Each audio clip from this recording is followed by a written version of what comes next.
Paris Saint-Germain ce soir a été quasiment parfaite. Parce que c'est plutôt flatteur, on va dire, mais c'est ce que disait Hubert Fournier. Il avait dit que le score était plutôt flatteur de sa part. Ce soir, rien à redire sur la prestation du PSG. On peut toujours analyser le match, étant donné qu'on l'a gagné 2-0, il y a beaucoup de sujets de satisfaction.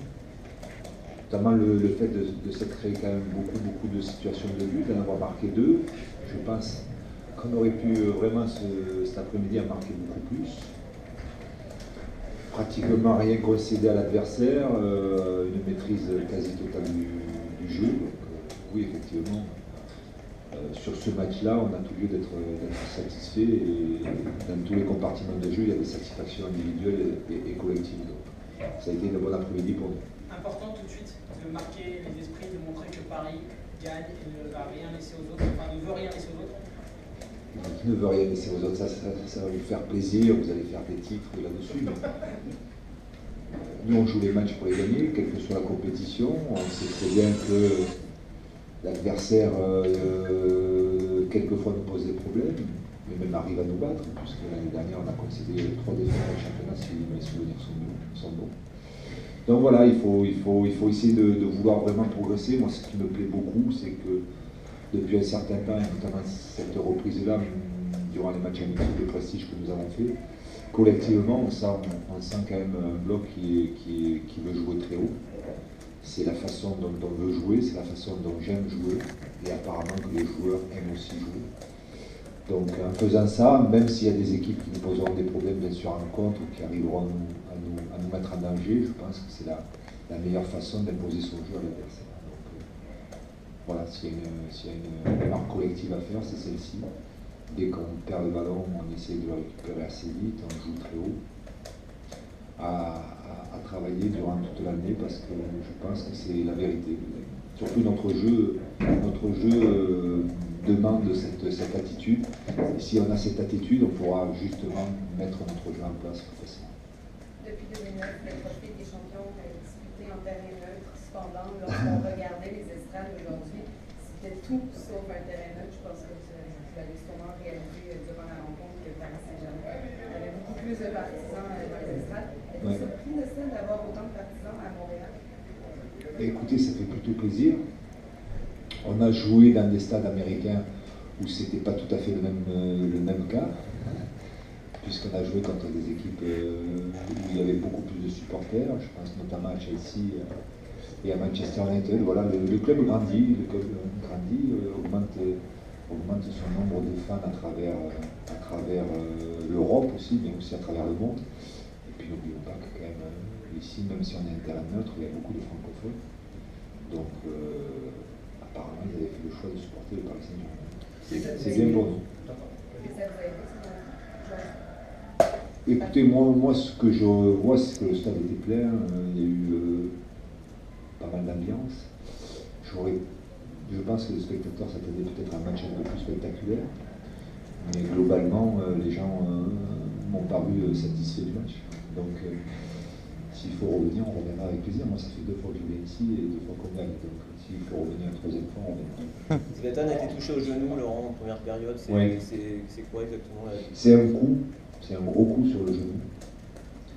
Et à la fin, à 5 minutes de la fin, sur cette frappe, il a déclenché une douleur. Voilà, c'est un coup. Ce qui me dérange un petit peu, c'est qu'on va faire une dizaine d'heures d'avion. C'est pas la meilleure façon mais bon, on va le staff médical va travailler dessus et j'espère qu'il n'y aura pas de problème. Laurent, un mot sur la performance de Serge Aurier aujourd'hui, qui a été l'homme du match. Est-ce que lui peut participer à vous aider dans l'élaboration du jeu collectif et faire progresser encore l'équipe, Serge Aurier à ce niveau-là? Lui comme d'autres, lui et tous les autres, si j'ose dire. Mais pour en revenir à Serge, il a fait.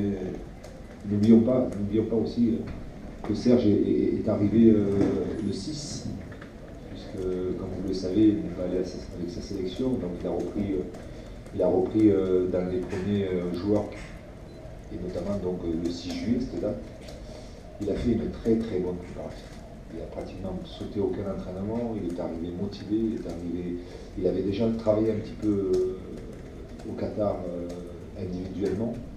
voilà, il a appris de l'année dernière, il a vécu une saison chaotique un petit peu à cause des blessures. Je pense qu'il s'est bien préparé, il a fait une bonne préparation, il a joué pratiquement tous les matchs et beaucoup de matchs, même stopper, où défensivement il s'est montré traitable. Donc voilà, il est récompensé par la préparation qu'il a fait. Donc quelque part, ça rassure un petit peu aussi les joueurs de voir qu'un joueur qui travaille bien durant la préparation, d'abord joue, et puis est élu, je ne sais pas qui c'est qu'il a élu, meilleur bout, eh ben, écoutez, voilà, il a été élu meilleur joueur, donc bravo à lui, bravo à l'équipe aussi. Un petit mot, Laurent, si tu veux bien, sur Adrien Rabiot. Qu'est-ce que tu as pensé de sa préparation, de son match aujourd'hui en particulier? Et est-ce que tu le sens capable éventuellement, si l'occasion se présentait, de remplacer, pourquoi pas Thiago Motta, s'il y avait un départ qui se dessinait dans les prochaines semaines? Adrien Rabiot, vous savez tous les bien que j'en pense, même si des fois on n'est pas toujours sur la même longueur d'onde. Mais c'est un garçon qui est pétri de qualité, c'est un garçon qui a un potentiel important.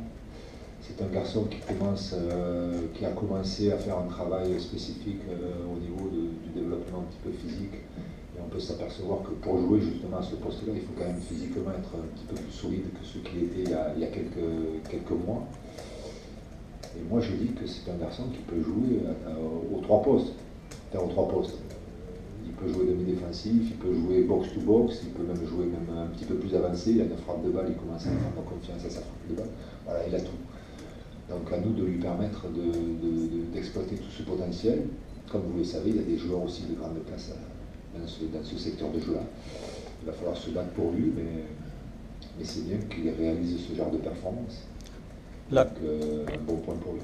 Laurent, à la conférence de presse à Toronto contre Ma dernière question Oui. Question de curiosité, vous êtes habitué à jouer dans des structures de très haut niveau, en Europe, et tout ça. Ouais.